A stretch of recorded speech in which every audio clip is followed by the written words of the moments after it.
Hey everybody, Jason Burmis here, and we are streaming live across the board on places like YouTube and even Podbean now. I encourage people to get the Podbean app because that's also where you can get some exclusive video casts that won't be on YouTube that I haven't put on Rockfin, guest spots on other shows. But the cool thing about Podbean is that it allows you to take callers. So you could actually, with the app right now, just press a button on your phone and call into the program. I wonder what it's going to be like taking that first caller, but I'll tell you what, it will not be as amazing and awe-striking as the exchange we are going to show you here today. And by the way, there will be a portion of the broadcast that moves from YouTube all the way over to Rockfin and Podbean exclusively because we are going to show some content that would probably go against the rules. Even though it is in a press room, it is the press being shamed for not wanting to stick around to see valid information that, again, may not be discussed on this platform. But I'm going to let you decide at the end. What we're going to focus on here is this 5-minute exchange between Ned Price of the State Department and an establishment AP journalist. I don't know much about him, but I got to tell you, I don't even think that I'm down like a clown, Charlie Brown. Matt Lee, this guy right here. So the exchange between Matt Lee and this gentleman, Ned Price, here he is. Everybody can go follow Ned if you'd like and call him out on just this amazing lie.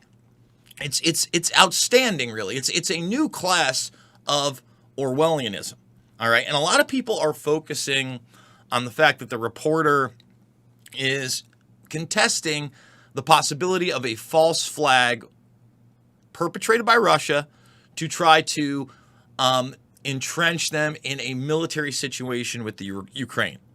And listen, you can't turn on mainline news television right now without them just parroting the same talking points about how so important it is to be with our ally. Was it really that important when Joe Biden was like, son of a bitch? When he's over there, flies over with an $8 billion aid package back when he was Joey B, not Zombie J. All right? And he gets off the plane and he says, hey, I heard that prosecutor hasn't been fired. The one that happens to also be looking into my son and all these Burisma deals. That guy? Heard he hasn't been fired. We had a deal before I got here that he was going to be fired. Guy's like, look, I don't know what you're talking about. You're the vice president. Why would I fire this guy? He's doing a good job. And he goes, well, you know what? He's like, you're not the president. He's like, oh, well, I'll be on a plane. I believe it's in like 4 hours. He's like, I'm on a plane in 4 hours. If he's not fired, I guess I just get on the plane with the money. Well, son of a bitch. All of a sudden, they fire the prosecutor. And somehow that exchange and that scandal gets a fake impeachment in very real terms that was easily beatable for Donald Trump. And I'm not here, Trump talking, but he didn't say anything wrong on that phone call. And, I just finished up.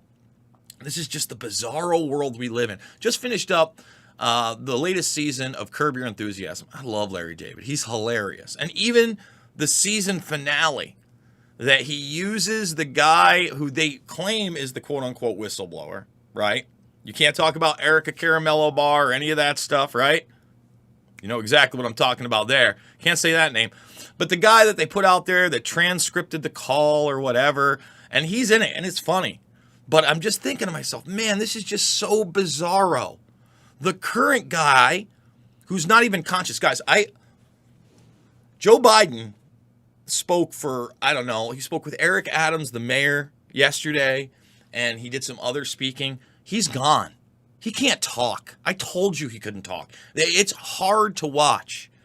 Lauren, see, everybody thinks that I just watch like one news network. No. Listen, I go across them all. I go across them globally. I go watch European news and Canadian news, and I'm watching Lawrence O'Donnell last night. And it is bizarre. He lets Joe Biden ramble for the last word for like 90 seconds to 2 minutes about his last interaction with his dying son, Beau, and what Beau said to him. And it's hard to watch. I take no pleasure in watching it, right? And then after that, I guess O'Donnell's not the 11th hour. The 11th hour is the next thing. He's the last word or whatever. And then the 11th hour comes on, and it's like this inverted reality, okay? And the inverted reality is that everything's about the January 6th Commission and an insurrection and a conspiracy. I mean, they go into this panel talk where they say it can be a clown conspiracy, and they only have to agree to one thing, and they can get them off, and all conspiracies exist when it comes to that issue. And in the same breath, these people are quote-unquote conspiracy theorists. They were talking about the seizing of the electronic servers, which should have happened. First of all, there shouldn't have been any electronic servers. There shouldn't be voting machines. There shouldn't be fractional voting. There shouldn't be mail-in ballots. There shouldn't have been any of this stuff. We should have reformed what voting was well before 2020 to one person, one vote, and then we count them. And we use technology to empower the people instead of enslave them through corruption. Okay? So I watch that inversion of reality, and I don't think it can get topped. And then I watch this bad boy.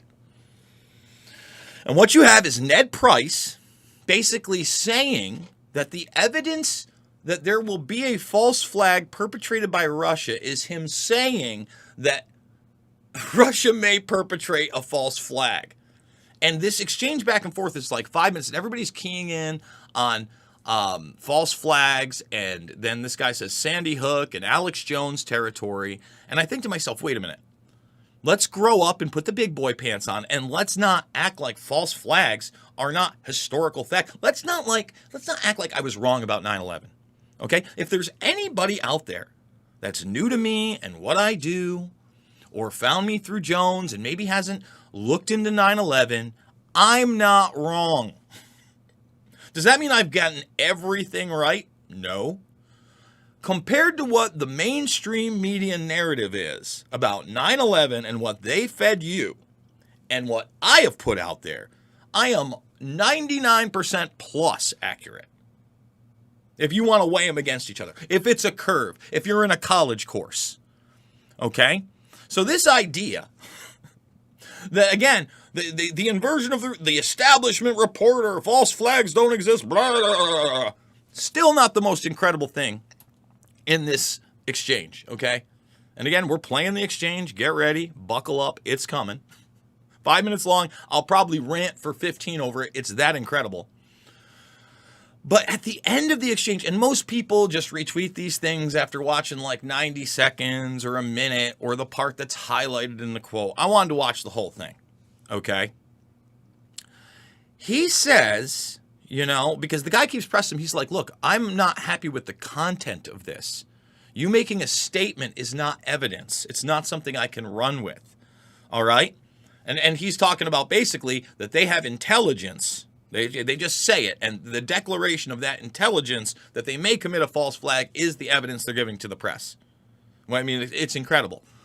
But as he goes on at about 4:40 in this conversation, it's about 5+ minutes, he says, we don't release classified information unless it's confirmed.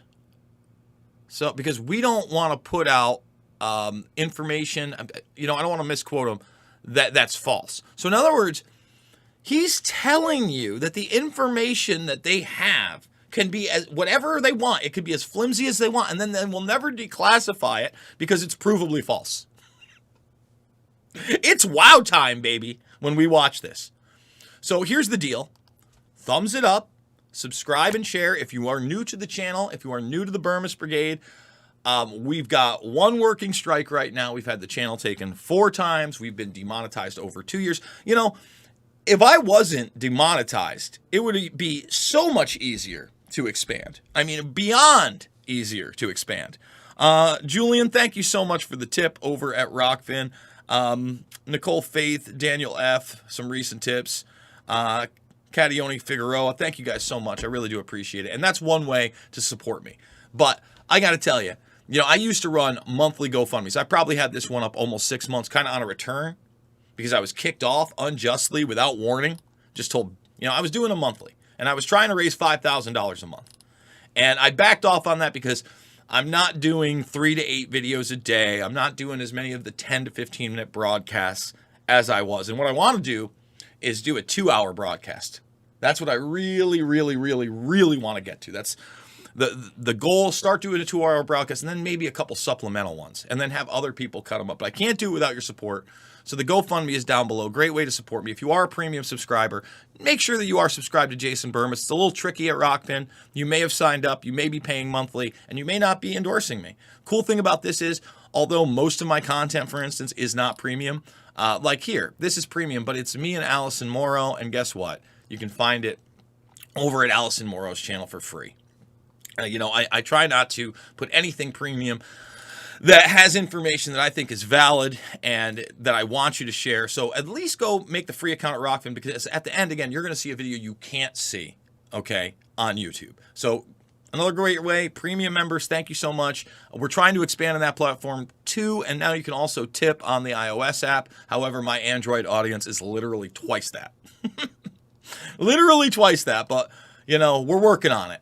All the films, Loose Change, Final Cut, and Fabled Enemies. If you don't understand why I'm sitting here saying how this video that you're about to watch is an inversion of reality on so many levels, watch Loose Change and Fabled Enemies, and you will understand what a false flag means. And you'll also understand that it's not just a nation-state deal. This is what I was talking about with Corbett. When you look at 9/11, in order for it to work on so many levels, it is an international intelligence operation using compartmentalized units in specific areas. That is the description. And that model has been used, and we expose it in Invisible Empire and New World Order Defined through these subgroups of control, and Shade the Motion Picture, really the coup de grace. It's where we get into the bioengineering, the geoengineering, the fourth industrial revolution of tyranny of COVID 1984 that we are currently witnessing. Okay, so I've been long-winded. I apologize about that, but I wanted to prep this up, and here we go. Well, let's get to this guy. So here he is, Ned Price.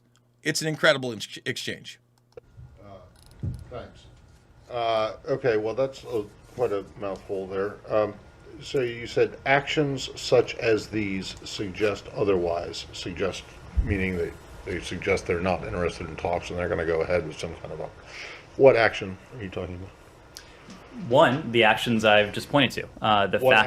The fact that Russia continues to engage in disinformation campaigns. You made an allegation that they might do that. Have they actually done it? What we know, Matt, is what I have just said, that they have engaged in this activity, in this planning activity. But let me because obviously this is not the first time we've made these reports public. You'll remember that just a few weeks ago. I'm sorry, made what report public? So now look at the confused look on his face, because he keeps continuing to call him out on his semantics, Johnny nonsense, pre-prepared narrative. You understand? That's what this is. It's a pre-prepared narrative. He's saying to him, okay, you just said something. They might engage in disinformation activity. Okay? And he asked, do you have evidence they've done it, and where is it? And then he says, we've put out this report. He asks for the report, and this is where it just starts to go off the rails. There is no report. Of course, the report is him talking right now. That's what the report is. Eva, thank you so much for supporting the broadcast over at Rockfin. We really appreciate it. If you'll let me finish, I will tell you what report we made public. We told you a few weeks ago that we have information indicating Russia also has already prepositioned a group of operatives to conduct a false flag operation in eastern Ukraine. So that, Matt, to your question, is an action. that Russia has already taken. It's an action that you say that they have taken, but you have shown no evidence to confirm that. And I'm going to get to the next question here, which is, what is the evidence that they play? I mean, this is like crisis actors, really? This is like Alex Jones territory you're getting into now. First of all, props to Alex Jones. You know, a lot of people want to shit all over me because I did the fourth hour again this week. You know, right now Alex Jones has Peter McCullough on, and Peter McCullough is doing a bang up job. And I'm going to be showing you something on the outside of the YouTube broadcast that will coincide with what McCullough is saying. Is Alex Jones perfect? F no. Do I love some of the company he's kept in the past or continues to keep? No. Absolutely not. Zero. No, I don't. I think that, you know, you have to get to a point of reality where you can't be pushing Trump. And look, I get that him and Roger are buddies. I get that Roger was, you know, falsely accused of many things. That doesn't make Roger a saint. And I'm not trying to persecute Roger either, because it's almost like a side issue, other than the fact that if we have this guy come out and run in 2024, it's going to be a disaster. And it already looks like it's happening. I mean, a real disaster. All right? Now, one of the things that has really, man, I've had to absorb over the last few months is that not everybody who is in the media business, and a lot of them are really vapid, okay? But even those that work for larger organizations and they think they're doing the right thing, they have huge blind spots. Huge blind spots. They don't know and understand about Elon Musk's military-industrial complex contracts. All right? They don't get what the Bilderberg Group really is. All right? They don't understand this Anglo-American Israeli alliance, all right, that is oppressing us via the Middle East, Eurasia, and, you know, through mechanisms like NATO as well. Don't get me wrong there. All right? Because they are in collusion with one another at the highest levels in false flag operations like 9/11. They don't get that. They haven't looked at that. So when I get the opportunity to get on Jones for any reason whatsoever, I'm not told what to say. I don't even talk to Alex. Like the last time I talked to Alex was on the air when we were having a good time about whether or not, you know, he was using the nose candy, which I thought was hilarious. And then what did YouTube do? They said I cyberbullied Epstein in that segment. It took me off for 2 weeks. Right? That's the remaining strike right now that I've got to get rid of, is that AJ video, right? So, and I remember, and I know we're rambling here, but, since they brought up Jones, and there's so much more to this video, I'm going to keep it going. When Jones crashed my interview with Rob Dew, which was basically a free speech thing that was set up for Roger Stone, he crashed the interview. We went back and forth. I put him on the spot about Assange, and there were a lot of things he didn't say during the Trump administration about Assange that he should have said. Eventually he came around. I get it. But again, he should have done it. And all of a sudden, that whole vibe changed in that room. And so many people were speaking about the Julian Assange issue. Okay? And it was a big deal. And then after this, some of the crew, including Rob Dew and myself, but Harrison Smith, who I'd never really met before, I saw really briefly, that he was at Bilderberg 2017, right? But we didn't talk or anything like that. I think he told me when we were talking, it was like his second week on the job. And we're going back about the Trump administration, back and forth, and he's talking to me, and I bring up the fact that the Trump administration is drone, bomb. I said, it put the Obama administration to shame. You just don't hear about it, right? You just don't understand what that $400+ billion deal with the Saudis was and what's really going on in Yemen, okay? And he looked it up, and he goes, damn.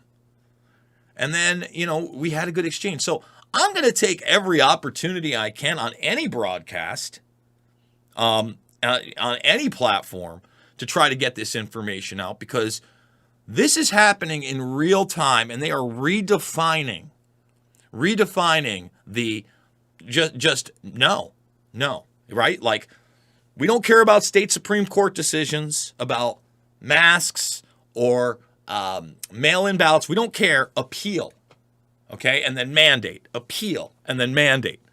You know, my governor officially put out a memo that in 11 days, the emergency's over in Iowa, guys. And if you haven't noticed, it's already been pretty much over. I've been in one of the greatest states out there, but emergency over, guys. And every state, okay, every single state should be doing that, but they're not. So let's get back to this, because here's the response. Remember, the reporter's blind spot is that false flags don't exist. But the truth is that now the State Department wants to say that false flags exist when it benefits them and their agenda. Okay, here we go. What evidence do you have to support the idea that there is some propaganda film in the making? Matt, this is derived from information known to the U.S. government, intelligence information that we have declassified. I think you know. Okay, well, where is it? Where is this information? It is intelligence information that we have declassified. Well, where is it? Where's the declassified information? I just delivered it. Do you hear it? I mean, there's the smile. He goes, where is this declassified information you're talking about? And he says, I just said it. It's like this dude thinks he's Obi-Wan Kenobi and he's talking to a stormtrooper, and these aren't the droids you're looking for. Okay? You get it? I mean, literally, it's unbelievable. No, you made a series of allegations and statements. Would you like us to print out the topper? Because you will see a transcript of this briefing that you can print out for yourself. I mean, wow. Brian Hudson, thank you so much for supporting the broadcast as we do this live. Thumbs it up, subscribe, and share. Again, we're going to have an exclusive portion over at Rockfin. So I want this to make, I mean, wow. So he says, we've declassified information. We've told you about it. He asked for the declassified information. He says that he just delivered it. He says, well, where is it? And the guy says he'll print him out a transcript of the conversation they're having. That's not peak Orwell. I'll tell you what's not peak. It's still not peak Orwell, because at the end of this, he admits that some of the information that they have is completely fraudulent, that's classified, and they will never release it because of that. And that's the real reason. Evidence, Ned. That's you saying it. That's not evidence. I'm sorry. What would you like, Matt?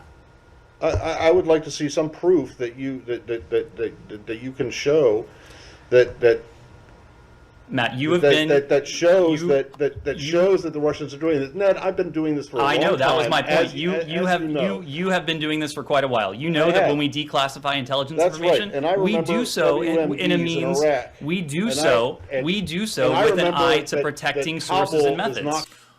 So I love this. We protect sources and methods. So if your source is deception and your method is psychological warfare, then you never have to tell the truth, right? And I mean, there's paper after paper after paper after paper after paper after paper after paper after paper after paper, presentation, lecture after lecture, class after class, example after example. This is the case. Are you kidding me right now? This is just one of the most wild exchanges I've ever seen, and it only gets wilder. It's going to fall. I remember a lot of things. So where is the declassified information other than you coming out here and saying? Matt, I'm sorry you don't like the format, but we have declassified. It's not the format; it's the content. I'm sorry you don't like the content. I'm sorry you are doubting the information that is in the possession of the U.S. government. No, what I'm telling you is that this is information that's available to us. We are making it available to you in order for a couple reasons. One is to attempt to deter the Russians from going ahead with this activity. Two, in the event we're not able to do that, in the event the Russians do go ahead with this, to make it clear as day, to lay bare the fact that this has always been an attempt on the part of the Russian Federation to fabricate a pretext. Yeah, but you don't have any evidence to back it up other than what you're saying. It's incredible. And he smiles at him the whole time. He just repeats are you getting it? Do you understand how these Bernaysian talking points, whether they're from the State Department and with the Ukraine, whether it's hashtag safe and effective or hashtag false flag Russia or hashtag save Ukraine or hashtag 15 days to slow the spread. It's wild sauce. And you point out that you don't have any evidence, or you point out counter evidence, and now you're labeled misinformation across the board. Now, if you say something that isn't appropriate according to the dark overlords in the tech world, okay, and really those guys are just puppets. This is all meant, you're just banned. You're misinformation. And it's not stopping there. We told you it would be financial institutions. PayPal, GoFundMe. Hey, GoFundMe just froze the truckers in Canada, huh? You see, I'll play you video on the other side. We'll bring that up. Where now, guess what? If you help any of these truckers, if you're on the side of the truckers and you're in law enforcement, we'll arrest you too. This is global, man. This is the model, okay? And that's why I bring it up, because it's not just the United States, and it's not just the westernized nations. They're going for broke. The United Nations, okay, not only needs to be removed from the United States, but those that went along, I mean, look what Johns Hopkins just said about the lockdowns. We won't even repeat it here, okay? Those that knew what they were doing, and is beyond a reasonable doubt, they need to be prosecuted and put in prison for the rest of their life, okay? It's like you're saying, we think we have information the Russians may do this, but you won't tell us what the information is. And then when you're asked, that is the idea behind deterrence, Matt. That is the idea behind deterrence. And when it is our hope that the Russians don't go forward with this. Is you say, I just gave it to you. But that's not what you seem not to understand. You seem not to understand the idea of deterrence. We are trying to deter the Russians from moving forward with this type of activity. That is why we're making it public today. If the Russians don't go forward with this, that is not ipso facto an indication that they never had plans to do so. It's like that's like almost like the Rumsfeld line, right? The absence of evidence is not evidence of absence. They love that. They love their doublespeak, their inverted reality. And we're almost to the most important point of this. Because again, when we get to the point where he actually says that we don't declassify information that might not be true, it's like, oh, so you just get to lie and then keep it a lie and say whatever you want and then say you have information that's a lie. Okay. Then it's unprovable. I mean, my God, what is the evidence that you have that suggests that the Russians are even planning this? Matt, I'm not saying that they're not, but you just come out and say this and expect us just to believe it without you showing a shred of evidence that it's actually true. Other than when I ask, or when anyone else asks, what's the information? You said, well, I just gave it to you, which was just you making a statement. Matt, you said yourself, you've been in this business for quite a long time. You know that when we make information, intelligence information public, we do so in a way that protects sensitive sources and methods. You also know that we declassify information only when we're confident in that information. We declassify information only when we're confident in that information. Okay? So that's only if we think it's true, we'll declassify it. You know, I mean, wow. Wow.